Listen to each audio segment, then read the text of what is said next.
الأنبياء والمرسلين أفضل صلوات الله وسلامه وبركاته عليه. أما بعد، السلام عليكم ورحمة الله وبركاته. matenda majivu ga Allah tabarak wa taala akyatuwadde obuwangazi. Tuli mwezi gwa Rabi'i al-awwal guba gwa kusatu mu nsengeka y'emyezi egy'eddiini yaffe y'Obuyisiraamu.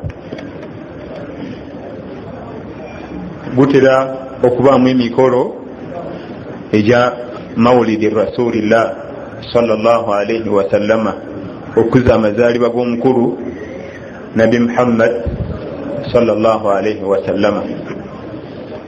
Naye nga tewali bujulizi ku nsonga eyo, kubanga ye kennyini nti yagakuza sallallahu alayhi wa sallama. Bwe yavaawo ow'ekitiibwa Abubakar n'akulembera umma eno tiyagakuza radiyallahu anhu. Bwe yavaawo ow'ekitiibwa Umar bin al-Khattab n'akulembera umma eno tiyagakuza radiyallahu anhu. Bwe yavaawo ow'ekitiibwa Uthman bin Affan n'akulembera umma eno tiyagakuza radiyallahu anhu. Bwe yavaawo Ali bin Abi Talib n'akulembera umma eno tiyagakuza radiyallahu anhu. Bwe yavaawo ne wajja Al-Hassan bin Ali radiyallahu anhuma n'akulembera emyezi 6 tiyagakuza. Bwe yavaawo ne wajja Muawiya bin Abi Sufyan radiyallahu anhu n'akulembera umma eno emyaka 2 tiyagakuza. Bwe babanga basiniyazi bonna tebagakuza, ate ffe tubijjawa? Oba tuyinza okwagala Nabbi sallallahu alaihi wasallam okusinga abo? Tekitasoboka. Kiba kubanga wandibaddeyo abantu basobola okwagala Nabbi sallallahu alaihi wasallam bakuzama olunaku olw'amazaalibwa gwe. Eyandisoose ndoza yemu Bakari radiyallahu anhu wa aruba, ne bagenda nga baddiriŋŋana mu buzito bwabwe. Mawulidi evaawa gwe mulamwa gwaffe ogw'olweero. Sagala ansa mawulidi evaawa, sagala ansayo gwe mulamwa gwaffe ogwaleero. Ekigambo mawulidi kigeza mazaalibwa. Nawe olina mawulidiyo, kubanga olunaku lwazaalibwa yeruli n'ennaku z'omwezi n'essaawa n'omwaka n'omwezi. Omwezi guno gwa Rabi'i al-awwal, ekigambo Rabi'i al-awwal zabanga seasons. Abawarabu baatuma amannya g'emyezi nga basinzira ku mbeera yabeerangawo. Rabi'i y'embeera yabeerangawo nga bakyusa okuva mu musana okugenda mu bunnyogovu. Ng'ensi z'abeeru b'ozimanyi zo zirina weather ezigenda zikyuka, teziringa ezaffe. Balina obunnyogovu buli super, balina omusana super. Kati ate bwebaba bakyusa waliwo embeera ejjawo. Kyewala tuna Rabi'i al-awwal ne Rabi'i al-thani. Kati Rabi'i al-thani bwaggwa tugenda mu Jumada. Jumada buba butiti, kiva mu Jamid, ekintu ekikutte nga ice. Era ogwa Jamada bagutuma Jumada nga buli kimu kikwata olw'obunnyogovu obungi. Rabi'i al-awwal ne Rabi'i al-thani y'embeera yabeerangawo wakati w'omusana pereketya ng'obunnyogovu tebunnatandika. Kati Rabi'i al-thani bwe yaggwangako bagenda Jumada al-awwal. Bagutuma Jumada olw'ekuba nti ebintu byakwatanga, amazzi ne geekwata wamu bwe gati olw'obunnyogovu obutiti ne snow ng'agwa. Mu Rabi'i muno al-awwal mwe musuubirwa okuba nti Mukama waffe sallallahu alaihi wasallam mwe yazaalibwa. Nnaku z'omwezi 12 ku Mande mu kibuga Makka, ng'azaalibwa Amina, ng'azaazibwa Ummu Ayman. Ummu Ayman ye mukyala yaliwo nga Amina azaala amakula radiyallahu anha. Bamwitanga Baraka amannya ge. Yamanyikwa n'erinnya lya mama Ayman, naye nga amannya ge ag'obuzaale ye Baraka. Ayman y'omu ku bakyala abazira ennyo mu umma bwe tayogerako kubanga yeyazazisa Amina yali mukyala muzaazisa naye nga bamagezi mawarabu agaba maganda toyinzaga nti nga bamagezi maganda kubanga muganda waddi oyo tiyali medical doctor tiyasoma ebitabo amanye okuzaazisa mu nzaazisa ey'ebitabo wabula ey'amagezi agati aga bulijjo. Owekitiibwa Allah tabaraka wa taala yayawukana yaddira amazaalibwa ga Nabi Muhammad sallallahu alaihi wasallam n'agateeka mu kibuga Makka. Ekyo yakimala n'ajjamu abantu bonna. Nabbi yazaalibwa mu kibuga Makka sallallahu alaihi wasallam nga temuli bantu ne bagobamu, ne musigalamu omukyala yali azaala Amina ne yali azaazisa Ayman ne yali abaweereza omwana omuwala yayitibwanga Thuwayba radiyallahu anhunna. Kyajja kitya oli omusajja gwe tusomako Abraha yalina embazuulu nyingi, yali genero, yali musajja mu Ethiopia naye nga obwakabaka bwe afugira Yaman. Yeye yali musajja muki mu Ethiopia, genero w'amagye ng'alina embazuulu, talwana ne balwana naye nga obufuzi bwe afugira mu Yaman. Bwe yasalawo ogenda okumenya Kaaba, bye biseera mwe bazaalira omubaka Muhammad sallallahu alaihi wasallam. Abraha tumanyiwo bulungi n'ensonga ki bwe yatuuka e Makka ng'awuzayo kilometers nga 11-12 n'ayimirira n'agumba awo ng'omutendeke mu basirikale bw'abeera ng'atya tamanyi jje ekiri agenda kusanga. Natuukawo we yagumba, natuukawo mu lusenyi oyo yateeka basirikale be naga tusooke kwetegereza, si kubanga tugwa mu jje ly'amaanyi. Yali musajja mulwanyi mulungi, n'agamba mbeggayi bagende basooke balaba amagye g'abali genkanawo agayimiridde gatya mu byokwerinda. Ne bagenda ne bakebera nga timuli makulu. Tulina enjovu entendeke, tulina abasajja b'amaanyi abalwanyi balina experience mu kulwana. Kati bagenda okuketta ne bagwa ku faamu ejjudde engamiya n'omulunzi waazo ne baziwamba ne bazigoba ne bazitwalira mukama waabwe. Tumaze okukebera buli kimu, basirikale temuli makulu, tufunyeyo n'ebyobugagga biibyo. Ate ono oyo yabadde akuma faamu oyo mumuta agende zino engamiya tugenda nazo ewaffe. Kumbe faamu zaali za Abdul Muttalibi jjajja wa Nabi Muhammad sallallahu alaihi wasallam, era nga yali akulembera ekibuga Makka Hina idhin. Mu kaseera ako omuvubuka yali alonda bwe yagenda e Makka n'abategeeza nti batumaze, twawedde dda, ejje litulumbye, tesobola kukola kulenganga. Nambuze engamiya zange ziriwa, zonna bazitutedda, nze mponyena ku nzita. Bazibu nnyo olwo nno ng'omuwarabu talabangako ku njovu.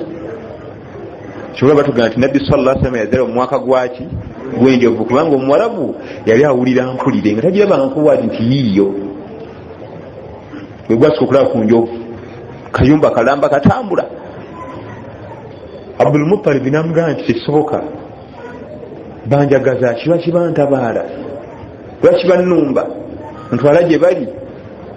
Ye n'omukumi byali alabye nga yatidde dda, esidde eyo. Bw'oba ogendayo funa basirikale babanga basajja bazira, yamugamba nti seetaga musirikale n'ogwo, gwe nkulembera ontwale gye bali. Namutwalayo kubanga ye mukama we.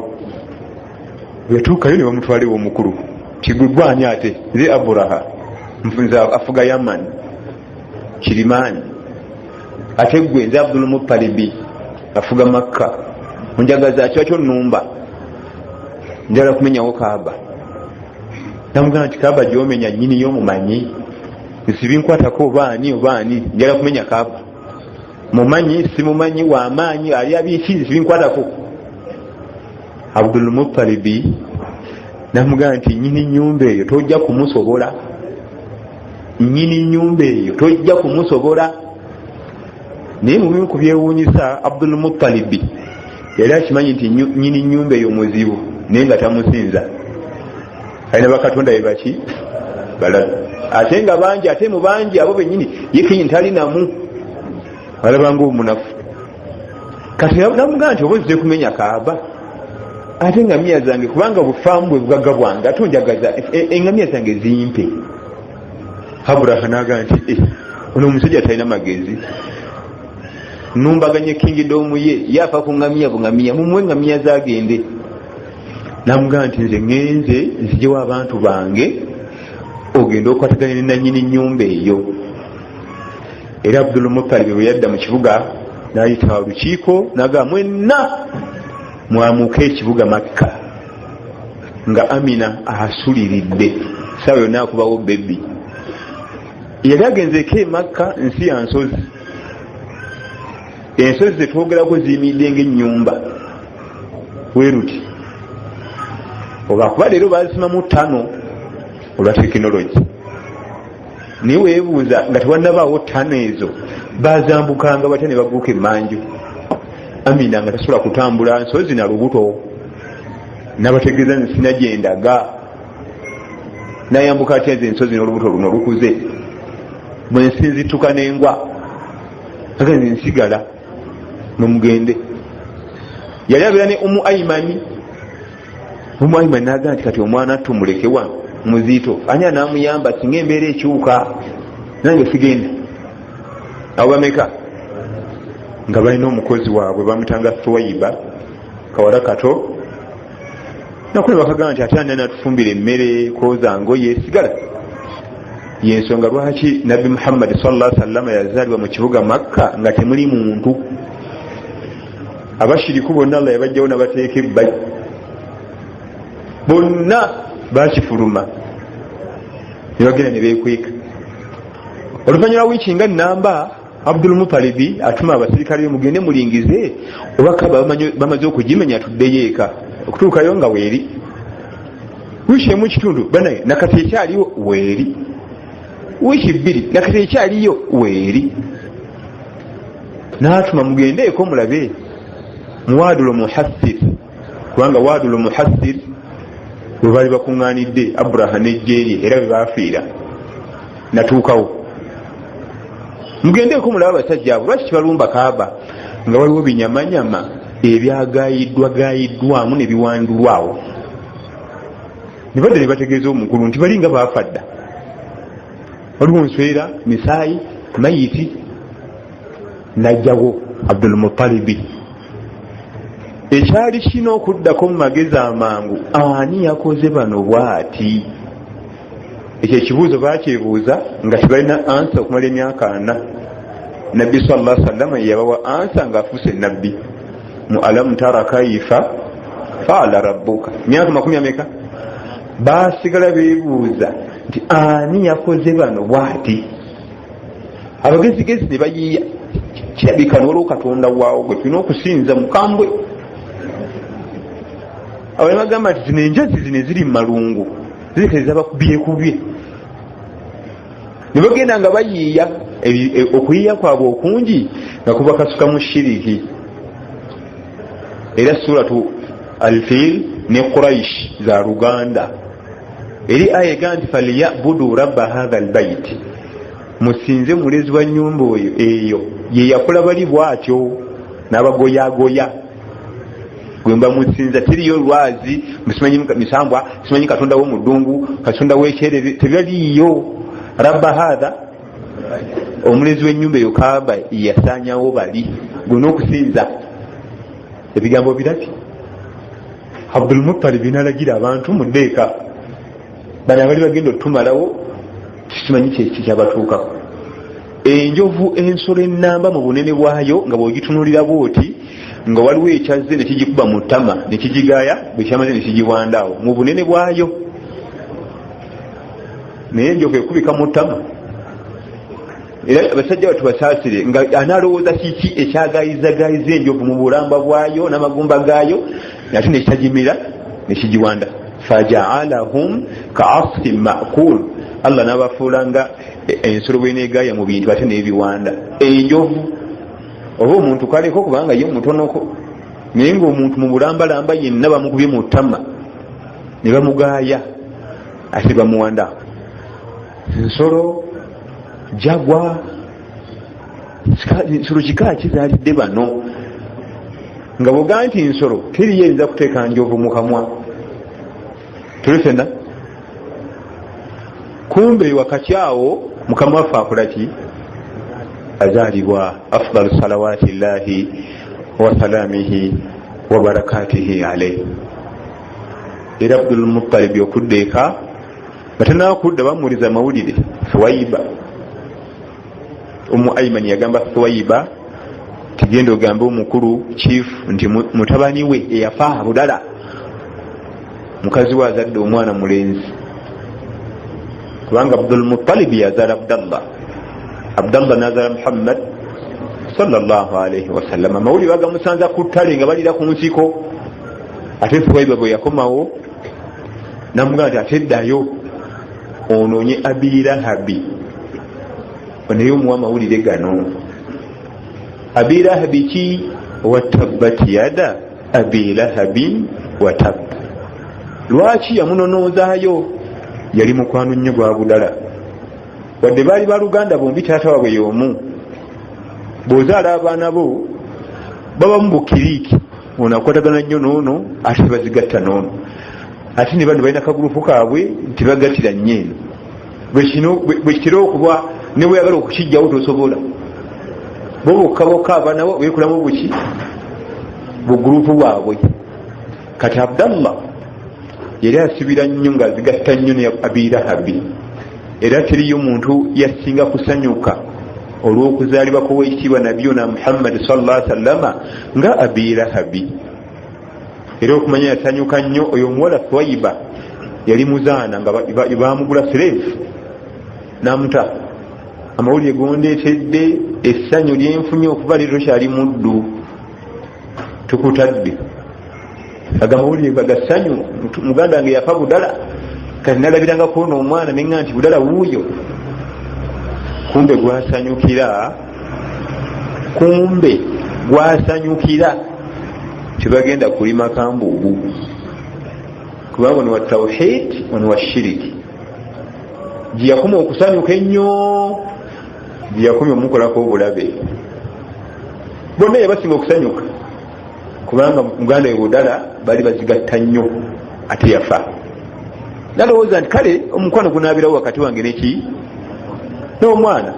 Omwana tiyalina buzibu na mukwano naye obuzibu bwali mu nzikiriza. Yagaana noga nti oba oganye okwawula Allah nsikumanyi.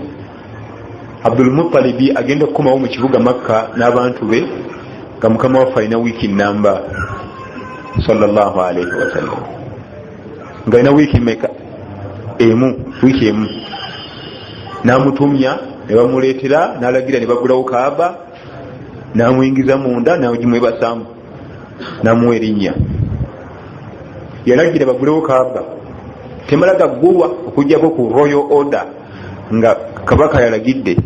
Ekyo kimu. Ekyokubiri temala gayingirwamu zizali programu z'ebiseera ebyo. Naye ne bagiggulawo ne bamuleetera omuzzukulu we n'amwebasa wakati mu Kaaba n'agamba nti omuzzukulu wange ono ajja kuyitibwanga Muhammad. Yamulondera erinnya nga terituumwangako mu nsi bukyebaawo. Yamulondera erinnya nga terituumwangako bukyansi ekolaki ebaawo. Naye ate nga mu kulonda erinnya eryo yali abala bakatonda baabwe nti omwana ono ajja kuba asuuta nnyo bakatonda. Era Allah yamusuuta. Waliwo agenda omwenkana enniya yali ku kirala nemaliriza mu kiki wekirala. Osobola okukola ekintu ngaobala kirala nekimalira wala. Oba bakusomesa ebyokukola ku rediyo mubamu okukola ku TV okuwandika emizannyo okuwandika firimu eyo kose bemu tubanagisoma naye bakugamba nti wegenderezanga nnyo osobola okuba nga olina ekintu kyeyagala okusika naye ate newavaayo kirala. Waliwo omusajja bamuyitanga Haji Bumali atasasula kiki boda. abaali bawandiika omuzannyo baali bapromotinga birala ate ono kino kyekyafulumamu. Waliwo munne gwe yazanya naye ali ku sayidi endala gwe baali bagala okuyisaamu kati ono nga mugezigezi najja kuba sayidi eyiye nebuutikira eruwa eri okakkana nga abantu bonna baagala ono era gwe balinda. oba okitegeera bulungi. Ebyo bingi nnyo. Era n'omuzindalo guno omuwalimu yenna akwata omuzindalo alina okwegendereza asobola okufulumya ekigambo nga gwekitina wekitegeerera nekijja kitegeeza biki birala. Abdul Muttalibi oleyinza okubuuza nti kijja kiki okubanga omushiriku yalondera nabbi erinnya Allah bwatu bwe yakiwandiikira bwe yakyagala. Tuli fenna ebyo byonna abikola naye nga Allah bitegeka dda kyajja kuba Muhammad sallallahu alaihi wasallam. Namulondera erinnya eryali terituumwangako bukyansi ebaawo eritegeeza omuntu asuute ennyo omutonzi we, atendereze ennyo omutonzi we, ayagala ennyo mulezi we Allah. Naga nti okuva na leero omwana w'omwana wange ono tujja muyitanga Muhammad mutabani wa Abudala. Omukulu we Abdul Muttalib yalina abaana bangi n'abazzukulu bangi. Tewabangako omuzzukulu yali muganzi ng'oyo, tabangawo. Yali amwagala nnyo okusinga abaana be n'abazzukulu be abalala. Yali musajja wa bbeeyi. Yazala Hamza, General Hamza Ssabalwanyi oyo ekitaawe. Yazala Abi Talibi, yazala Abi Lahabi n'abalala. Era abaana be baali baganzi nnyo mu Makka. Era nga bumanyi bwobanga ova mu famire eri mu buyinza naye oba okola bizinesi ani akugjako omusolo nga taata yali mu buyinza nti ate leeta revenue authority. Era ebintu byabwe nga bitambula malidaadi enaka bizinesi ke tatambula kubanga taata yali mu buki mu buyinza. Ummu Ayman radiyallahu anha wa arba omuzira wakati mu bazira abasinga okwerabirwa nga tebogerwako. Ummu Ayman radiyallahu anha yaliwo nga nabbi azaalibwa sallallahu alaihi wasallama, yaliwo nga nabbi akwasibwa oba nabbi sallallahu alaihi wasallama, yaliwo nga nabbi afa okuva mu bulamu buno obwensi sallallahu alaihi wasallama. Otaba muzira events zonna yazirimu, azaalibwa, akwasibwa obwannabbi, ajjuluka mu bulamu buno obwensi. Allah yamuwa yawangaala. Ekyo kyonna byonna ng'obitadde ku mabbali najja akolayo ekyobuzira ekyenjawulo kubanga obwannabbi Muhammad sallallahu alaihi wasallama bwategerekakokko ku bantu abamu nti abange Muhammad yo yandiba nabbi ng'alina emyaka 12. Yakifulumya yali Ummu Ayman. Yasobola okufuna ekyama ekyo kibannange omwana oyo mulabanga ali mu lugabire n'olukanzu oluddugala alunda mbuzi naye se erimuwulira nze mbabbiddeko. Yali Ummu Ayman. Obwo sibuzira yakimanyako olw'obujuzi bwe yagattagatta ate yawangala naye nnyo ng'amwetegereza ng'ebintu bye birala nnyo. Amawulire ago gafulumirako ko mu bantu abanakunaku abo babiraali abo bagamanya fenna. Era kibola naye bakubanga emigo nga wozayo ki ahad. Amakulu baali balinda dde obwannabbi Muhammad sallallahu alaihi wasallam. Kati ekibanyi bwe kyalwa n'amenvu oba onzita oba onsala. Era bambaga nti kati babiraali imaani baagijjawa tamanyi wadde aya Qur'an wadde hadisi. Baali bakimanyako dda nti ajjangaani asuubira okuba nabbi wa Allah. Kati ekibanyi kigenda okugwa n'amenvu nga bo bulijjo baakirinda dda tebeekanga naye gafulumira nnyo mu badduddu banakunaku abo basireevu abo bazaana. Era nga boolaba ne maka gaffe we tubeera oyo awo sigala alaba n'ebyama bingi naye nga ate ani amanyi asirika nabyo omukazi wattu. Era bwagenda okuyiwayo amazzi n'alaba munno oli akola mu gali amaka banyumyamu awo kubanga ye amanya nti haja waba taliiwo haja talina musajja gwaleeta naye bambi talina access etuka ku haji nasika n'ekyamaki. Kati babiraali bamayisala bamanya obwannabbi Muhammad sallallahu alaihi wasallam naye nga mu bifo by'ebbeeyi tasobola kulinnyayo kujja mwera bakuba emigga egikutte omuddu gajja mu bifo by'abagagga bakimanyako oyo yakiba Ummu Ayman muzira mubaki mubazira era nabbi sallallahu alaihi wasallam yamwagala nnyo okulunda kwa nabbi embuzi sallallahu alaihi wasallam ewaka we yasulanga ne Ummu Ayman radiyallahu anha era nga abanyuse amaze okuzzayo embuzi ezisula Muhammad emmere eri kwa meeza awo olukanzu lugiye ngira ndukunyamu wano luddugala bulala nga banaku bifenna uli yambuuza nti mubigatta mutya ono omuzzukulu ava mu royal family lwaki akulanga munaku jajjawo yali mu buki mubuyinza Allah yakyagala bwatyo kubanga ebiseera ebisinga abantu abakulira mu mbeera ey'ekinakunaku bwe batera okubamu ennyo omugaso abatera okukulira mu mbeera ey'ekigagagagga batera okufa empeke nanyira mu motoka esikuriimu enkuba yatonye tafuluma bweru wali ebisooto niyo omwana akulidde yalunda mbuzi enkuba nemukubirayo nalinya mu bisooto nakuba ku misota nakuba sigga baki ekimu anga bwatukuya kyagala jajjawe Land Road ikabaka ate omwana wattu nakulira muki muwaavu nalunda bubuzi ku kyalo kama thabata anhu sallallahu alayhi wasallama ma min nabiyyin illa waqad ra'a al-ghanam tewaliyo nabbi yenna okujjako nga yalunda ku mbuzi kubanga waberanga training gye balina okuyitamu ebafuula okuba nti bali hard mugumu okulembera obusiraamu si kuliisa bijanjalo mpiso mulimu munene oba oliawo nti ate ekyazanga betta ng'ogendayo oba oliawo nti ate busira bwe bali bubi n'ogenda ate wana ate wenakasero beekubye William Besi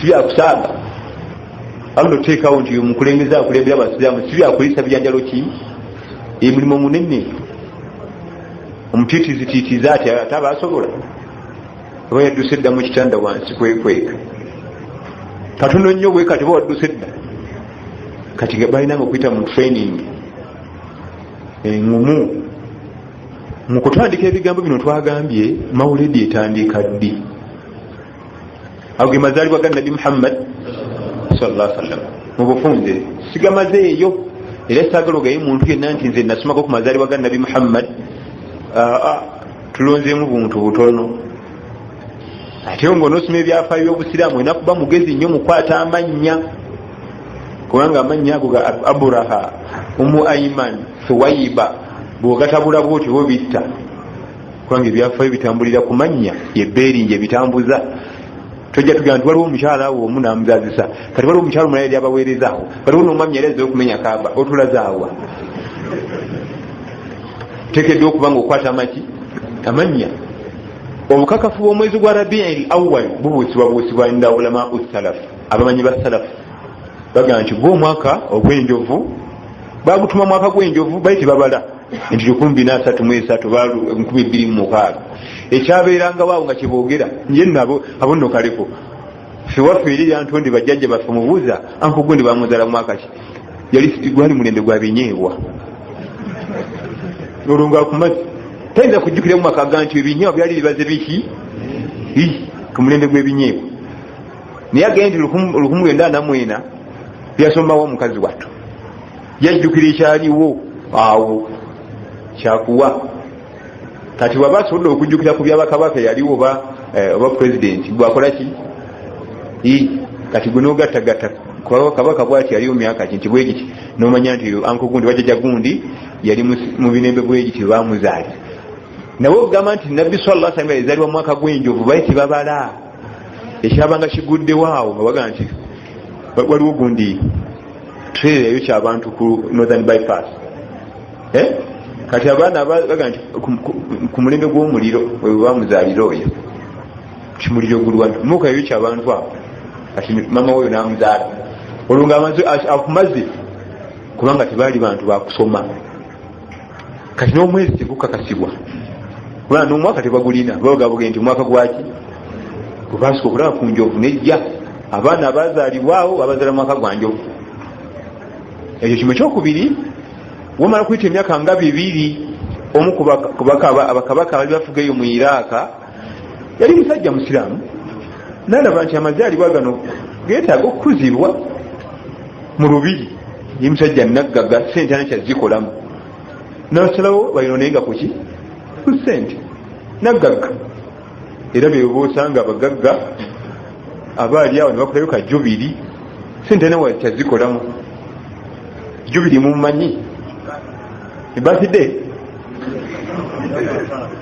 embawezi nakameka atano mu bufumbo wayinone ku sente nawazisa mu duniya mulimu abaana Adamu ng'anoonya sente wazisa talabawo ate nga wali abalala banoonya bazijja tebakola ki bonna mwe bali anoonya wazi expendingira zifulume zigende talabawo abo gye bali kati omu ku bakabaka batandika ebyo yali talina wasisa kiki naga tukuze olunaku lwatandikiriza bwe lutyo naye emirembe gyonna egyabalongoofu tebabimanyiddeeko ddala eyo mawulidi tokuza amazaalibwa ga nabi Muhammad sallallahu alaihi wasallam ye kenyini teyagakuza Abubakar ku lijimu ye teyagakuza owekitiibwa Umar teyakuza Uthman teyakuza Ali teyakuza Hassan teyakuza Muawiya nafuga emyaka 2 teyakuza ndibabimanyi tibimanyikiddwa mu ddiini radiyallahu anhum jamia wa arda. Oluvannyuma tulina ebintu bibiri, buruda ne mawulidi. Obuyimba obukozesebwa ku mawulidi, obuyimba obulala oli omusajja alaba omwana omuwala gwe yali awaana n'obuuza nti ono omutontomi yali awaana omuwala gwe yalaba ku kyalo ewaabwe, ate bikwataganya n'omubaka Muhammad sallallahu alaihi wasallam.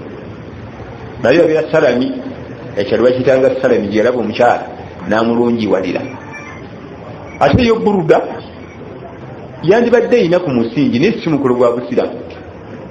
Hassan bin Thabit radiyallahu anhu, Hassan yali musajja mutontomi nga tenakusiramuka ng'atontoma ku mikolo, najjamu akasente bamuyita ku mikolo, najja n'akola ki? N'atontoma. Mu riwaya ezimu batugamba nti yatontomanga oluusi nakkakkanya nabbi Muhammad sallallahu alaihi wasallam. Abamu batugamba nti yali amaze okusiramuka, nabbi namugamba nti tutubikole ne waffe. Kati waffe ne bumukuba, ate akalimu kadajjamu akasente bakagaddewo, ate talina. Lumu abatambula n'ayita ku mukolo n'omuta jangu otuweemu jangu sente weziri, n'akyama n'abawamu. Amawulire nga tuka ku mbaka Muhammad sallallahu alaihi wasallam nti omusajja obimugaana yabikoze eki? N'agamba nti mumundeetere, oba mutwe oba kugulu oba yenna. Najja afuna ku kigambo nti bakutumizza era bakuyigga, naye mubakuyigga mulimu mumalu. Namanya nti ndi mufu, nadduka n'agenda neyekweka. Hassan radiyallahu sahaba mukulu tayiswa mu maaso, bwe yekweka yagenda mu sizoni ya musana neyekweka, n'alwayo nnyo sizoni n'ekyuka ne bagenda mu winter. Naye nga mu winter sizoni bw'osula ebweru ofa, bufrizinga bufrizinzi. Mukyala we yamutwaliranga akamere n'amugamba nti wandibadde ogenda neweetondera omukulu akusonyi, ojja kufiire, ogenda kukwata ice. Yajja ku subuhi, bali Madiina, yajja ku salati.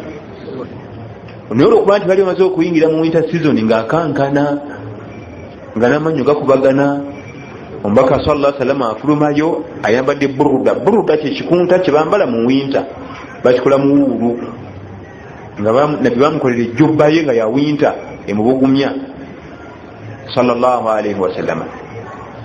Omuvuka n'amujja n'amuwa salaamu, namugamba nti ya Rasulallah, nina ensonga zinayala okuyitiramu. Namugamba nti baada sala tumala okusala ng'ojja. Kati omukulu aba agenda bw'ati, agenda okulaba ng'onaakankana nnyo, n'ajjako ejjubba ye n'agimubikka. Ali musajja bw'akisa abugume, yasuze bweru. Sala bw'eggwa nabbi sallallahu alaihi wasallam yabanga n'adikaliza empanvuko, obudde mutandika okutangaala. Ono alina watudde bw'ati yeebisa, alinda omukulu amaliriza azikaliza ajja amuyitirimu ensonga, nga ne mu muzikiti mulimu abalala. Kati obudde butandika okutangaala, gati wali oli si ye Hassaani omukulu gwe yatutuma nti yeye, lwaki tumukwata ne tumumutwalira? Ne bagendawo, bamugamba nti sebo bakututuma kyani? Nabi Muhammad sallallahu alaihi wasallam ene jubba jenyambadde ya nti ya Nabi Muhammad sallallahu alaihi wasallam gwali ojambaddeko sinedda sebo ate gwe sinange sijambalako mwe nkolagana gye nnina n'omukulu mugimanyi mwe amakulu yemwogerako atawo nayitawo dda enkolagana eri waggulu kubanga ne jubba kawe Abubakar Siddiq radiyallahu anhu tajambalangako esooka abantu abatonto baba bagezi kubanga okugattagatta ebintu ebyo nojjamu ekintu ekisanyusa abantu awo ne bamuvaako nabyo yamaliza adkarize namulaga sayini nti kolaki jangu bwe yajja bwati yali yamaze dda okutegeka ebigambo byagenda okukozesa nga yeetonda nga biri mu fomati ya bitontome tuli fenna yali amaze okubitunga mu mutwe nga tebiina mutwe headingi kwe kubituma burudatu rasul ekikunta kya nabbi wa Allah kubanga teyakimujjako yakimuweera ddala ekifuuka kike yali yamaze dda okubisengeka naye nga tebiina mutwe nabituma burudatu rasulillah naye ngaekitontome kitandika nti nubbiitu anna rasula awaadani amawulire nagafuna nti rasulu yantumya walafu inda rasulu ma'muru naye okusonyiwa ku mbaka wa Allah ekyo kiragiro ana kusonyiwa buki ekyo ku mbaka wa Allah okusonyiwa ekyo kiragiro ena kusonyiwa era ena kumusonyiwa busonyiwa ate agenda kunkola ekitontome ne kigenda era nabbi yamusonyiwa sallallahu alaihi wasallam teyamujjaako kikunta era ekikunta ekyo kyabanga kya bbeeyi wadde ne nabbi yali amaze okufa sallallahu alaihi wasallam mu biseera ebya winta abanasomanga kutuba ku yidi ne ku juma nga bajja ne bakipangisa ewuwe esente buwanana tulesena era Muawiya kubanga oluvannyuma yafa Hassan yafa radiyallahu anhu nakirekera abaana be naye Muawiya ku mulembe gwe yajja n'akigula n'akizza kagati ekyo kikomewo mu ba amiru b'Abusiraamu kiveeyo mu family eyo buruda eyekoleki naye kati olwaliro osanga abantu tugenda mu buruda tamanyi nakyo kitegeeza buruda kintu kya mpewo bakyambala ku mpewo tugenda mu kikooti kya mpewo omuvubuka yali mugezi nnyo ebitontome bye nabiwa omutwe nti burudatu rasulillah nga kyategeeza nti ekikooti kyombaka wa Allah ekyempewo buruda kiva mu baridi baharidi mu luswahili baridi si ebinyogoga mwe muva buruda ekikozesebwa mu bunyogovu ebyo nno bwe bitwe byatandikiriza naye kati sebo olwaliro mukolo munene abantu bafumba n'emmere mutunayo buruda kiri kyakwambala mu mpewo tulitena era tiwaliwo n'olunaku n'olumu nti nabbi atuulako awo bagende mu buruda oli yali yeetonda nga alina byali asobezza radiyallahu anhu wa arda eyo buruda gyeva era si mukolo mu busiraamu kudda okutuuza abantu nti ate omukolo gugende muki sahaba mutanga Ka'b bin Zuhair radiyallahu anhu barakallahu fiik si Hassan bin Thabit yali mutontomi naye ne bamutanga Ka'b bin Zuhair radiyallahu anhu naye yali mutontomi ebyo njagadde okujjukiza leero biidhnihi tabaraka wa taala subhanakallahumma wa bihamdika ashhadu an la ilaha illa anta astaghfiruka wa atubu ilayk. Wassalamu alaykum wa rahmatullahi wa barakatuh.